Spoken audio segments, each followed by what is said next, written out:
Dumdum airport पहुंचे सिद्दीकुल्ला चौधरी, लेकिन बिना फ्लाइट पकड़े ही वापस लौटे। सियासी हलचल तेज। पश्चिम बंगाल की राजनीति से आज एक और बड़ी और चौंकाने वाली खबर सामने आ रही है।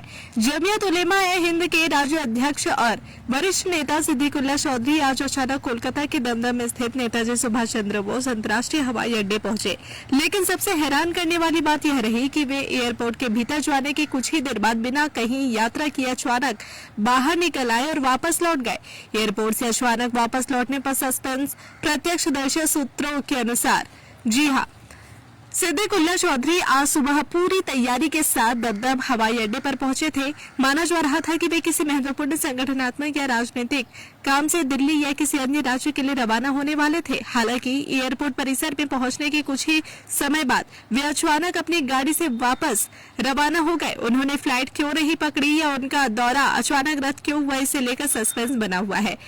पश्चिम बंगाल में हाल ही में हुए राजनीतिक पाला बदल और टीएमसी के भीतर चल रही अंदरूनी खींचतान के बीच सिद्दीकुल्ला चौधरी का इस तरह एयरपोर्ट जाकर अचानक वापस लौटाना बेहद महत्वपूर्ण माना जा रहा है। राजनीतिक गलियारों में चर्चा शुरू हो गई है कि क्या उन्हें कोलकाता से बाहर जाने से रोकने के लिए शीर्ष नेतृत्व से कोई फोन आया था या फिर इसके पीछे कोई अन्य रणनीतिक कारण है। फिलहाल इस पूरे घटनाक्रम पर सिद्दीकुल्ला चौधरी या उनके करीबियों के तरफ से कोई आधिकारिक बयान सामने नहीं आया है, लेकिन इस घटना ने कोलकाता के सियासी पारे को और बढ़ा दिया है।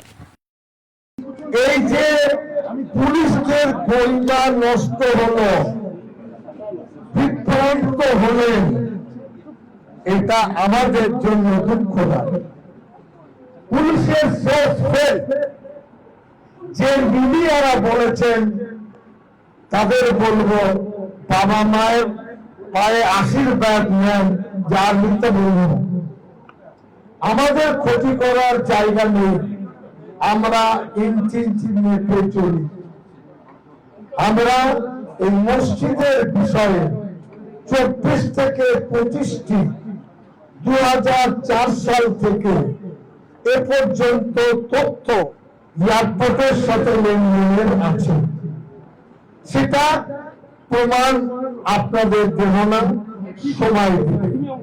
দ্বিতীয়, গতকাল এয়ারপোর্ট অথরিটিকে মসজিদ কমিটি চিঠি দিয়েছিলেন জুমার নামাজের সুযোগটা আমাদের দেয়, থানায় দিয়েছিলেন, তারা কেউ সাড়া দেয়। আমি শেষে মাননীয় মুখ্যমন্ত্রীকে চিনি, তিনি চেনেন। আমি নিজে রাত্রিবেলায় চিঠি দিলাম, চিঠি দিয়ে বললাম যে কমপক্ষে শুক্রবারের নামাজটা ব্যবস্থা করে। কোথায় দেবো আমরা? পাড়ায় সব আপনার বর্ষা বাদলা একটা ছাউনি করে বা ভিজে আমরা নামাজ পড়তে পারবো, তারা দিলেন না। এটা কেন জানি না, এটা তাদের হতকারী শিক্ষা।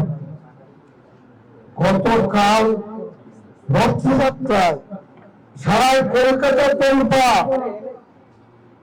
আমরা খুশি হিন্দু ভাইদের রথযাত্রা, রাস্তার উপরে রথযাত্রা, পুলিশ প্রশাসনের সহযোগিতায় রথযাত্রা।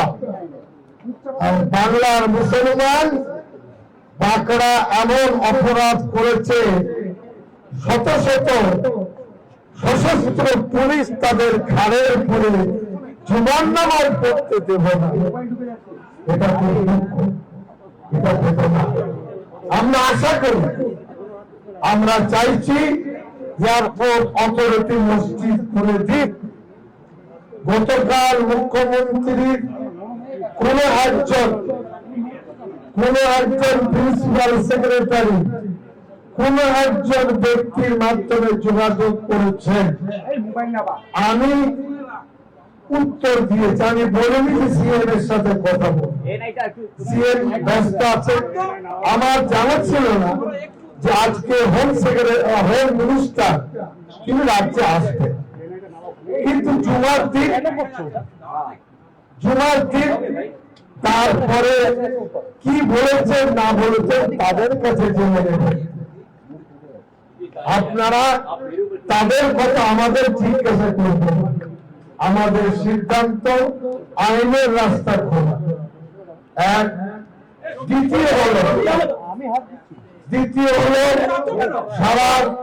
সারা রাজ্যে 22টি জেলা আমি বলছি দায়িত্ব নিয়ে শান্তিপূর্ণভাবে 1 কোটির বেশি মানুষ নিজের নিজের মসজিদে দোয়া করেছেন, যথাসাধ্য কালো ব্যাজ পরে প্রতিবাদ করেছেন, দুঃখের কথা, বেদনার কথা।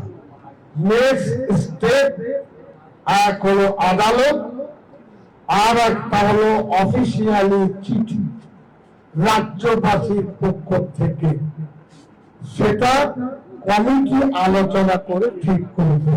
अगर आप अपने बिजनेस, शॉप, कंपनी या सर्विस को ज्यादा कस्टमर तक पहुंचाना चाहते हैं एडवर्टीजमेंट के जरिए तो आप न्यूज टैग इंडिया और हालाते बंगाल से कांटेक्ट करें। फोन नंबर 9831060581 या फिर 8240148182 पर कॉल करें।